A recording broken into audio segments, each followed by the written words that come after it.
Kita beralih ke berita selanjutnya. Tribunal sidang MPL berakhir. Ketua Sinode GPM mensoroti pemulangan pengungsi Kariu. Sidang Majelis Pekerja Lengkap MPL ke-43 di Piru, Kabupaten Seram bagian Barat dinyatakan berakhir usai palu diketuk. Demikian disampaikan Ketua Sinode Gereja Protestan Maluku GPM Elifas Tomis Mas Paitela di kantor Jemaat Piru Jumat 4 November 2022. Rapat dengan kantor Presiden Deputi 2 berlangsung di sela-sela sidang MPL. Fokus pembahasan mengenai pemulangan pengungsi Kariu ke tempat asalnya.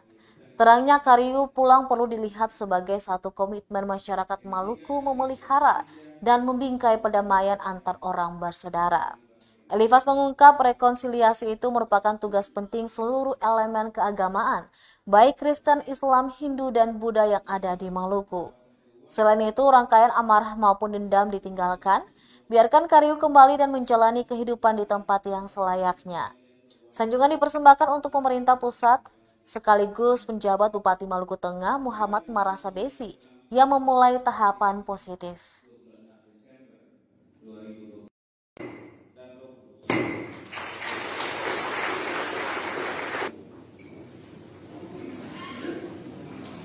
Pengungsi Kariu ke Kariu.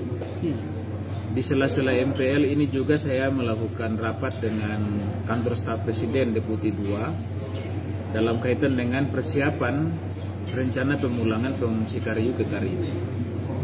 MPL bergumul tentang itu, dan yang pertama kita berharap supaya pemulangan pengungsi Kariu ke Kariu itu dilihat sebagai bagian dari komitmen seluruh masyarakat Maluku memelihara dan membingkai perdamaian antar orang bersaudara. Jadi kami sekaligus memberi pesan supaya mari kita tinggalkan segala hal yang berkaitan dengan amarah, dengan dendam, dan biarlah masyarakat Kariu menjalani hidup di negerinya, dan hal-hal lain yang berkaitan dengan proses-proses rekonsiliasi itu menjadi tugas kita bersama-sama, termasuk tugas elemen agama ya, baik Kristen, Islam, Hindu, Buddha yang ada di Maluku. Terima kasih sudah nonton. Jangan lupa like, subscribe, dan share ya.